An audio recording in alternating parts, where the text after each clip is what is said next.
Hey guys, welcome back to Revealing Biblical Truths. In this video, we will be going through the book of Samuel, chapters 6 through 10. Before we get started, go ahead and like the video, subscribe, share, and turn on post notifications so you can see future videos just like this one. In the last video, the Philistines had taken the Ark of the Covenant and then were struck with the plagues. In chapter 6, it says the Ark was with the Philistines for 7 months. They actually consulted with the priests and wanted to send it back to Israel. So the priest said if they sent it back and also included a trespass offering, Yah would heal and forgive them. But the offering had to be 5 mice and 5 molten images of the hemorrhoids that they had, one for each of their 5 kings that were afflicted. The priest also said to put the ark and the offerings on a cart and pull it by cows that had never had a yoke on them and send it back. Then they took the ark back to Beth Shemesh, which means house of the sun. There was a man there named Joshua, or Yahusha, that received it in his field, and there was a big stone there also. They used the cart as wood and offered the cows up as an offering. But after this, Yahusha destroyed them because they looked inside the ark. He killed 50,070 men. So the men of Kirjath Jearim came and took the ark and brought it into Abinadab's house. And his son Eleazar, the priest, kept the ark after that for 20 years, and Israel lamented.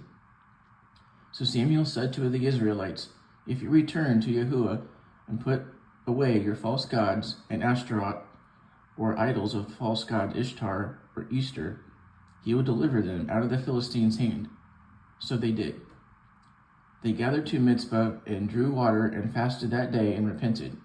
But the Philistines heard that they were gathered in Mizpah and assembled an army to fight with them again, and Israel was afraid. But Samuel offered a lamb to Yah, and Yah heard him. While this was happening, the Philistines came near, but Yahuwah made a great thunder and smote them, and then Israel followed and smote them even more. And Samuel took a stone and put it between Mizpah and Shen, and called it Ebenezer, which means the stone of healing. So the Philistines never came against Israel all the days of Samuel after that. When Samuel was old, he made his sons judges over Israel. His first son was Yoel, and his second was Abiah. But they didn't walk after his ways, and they perverted judgment and just wanted money.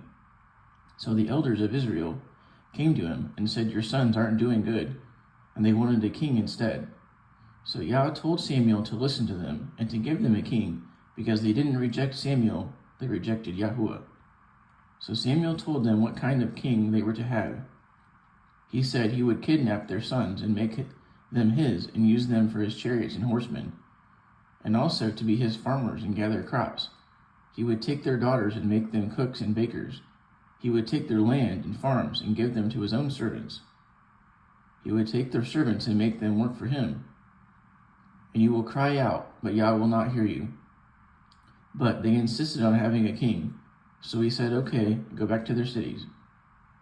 So there was a powerful man of the tribe of Benjamin called Kish, who had a son named Shaul, and was good-looking and very tall. And it came to pass that Kish's donkeys were lost. And so he asked Shaul to take a servant and go look for them. They looked everywhere but couldn't find them. So he said to his servant, "Let's go back home, or else his father will be worried about him instead." But his servant told him, "There's a man of Elohim," who was Samuel, and he could show them the way to go back. Shaul was okay with that, but wanted to bring a present for Samuel, and they didn't have anything to bring. But the servant said he had some silver and would give it to him.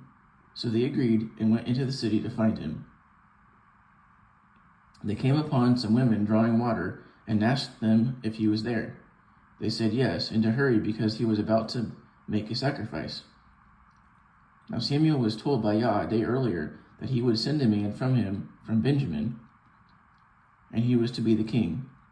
When Samuel came out and saw Shaul, Yah told him this was the man who would be king. So they met, and Samuel told him not to worry about the donkeys, because they were safe. He said Shaul was the desire of Israel, not the donkeys. He said he was from Benjamin, the smallest tribe. But Samuel brought them in a house and sat them down and told them to eat meat with him, and so he did. The next day he was going to send Shaul away, and they reached the edge of the city, but Samuel told Shaul he wanted to reveal what Yah had said to him. Then Samuel took some oil and poured it on his head and kissed him, and said it was because Yah had anointed him to be captain over Israel. He then told Shaul he would find 2 men by Rachel's grave, and they would tell him his donkeys were found, and that his father was worried about him. It is interesting to see that the donkeys were found in the same place where Rachel was buried, which was at Bethlehem, the same place that Yahusha was born. And Yahusha rode in on a donkey to Jerusalem, and was also lost for 3 days in the grave. There's a lot of parallels and foreshadowing here. Continuing, he said that Shaul would then go on and come to Tabor and meet 3 men going to Bethel to worship. One would carry 3 lambs, and another 3 loaves of bread, and another a bottle of wine. Again, the offering of the lambs with bread and wine is symbolizing Yahusha. After that, he would come to Bethel and meet a group of prophets coming down the hill with a psaltery, tabret, pipe, and harp, and would prophesy before him. The music worship of a king. Very interesting. Next, he said Shaul would also start prophesying and become a different man after the Holy Spirit comes on him. He would then come to Samuel to Gilgal to offer offerings and stay for 7 days. Could this be during the time of Sukkot? Well, Shaul went his way, and all those things happened to him. And those who knew him before were stunned and asked, "Is this Kish's son? Is he a prophet?" Shaul's uncle asked what happened, and he told him everything.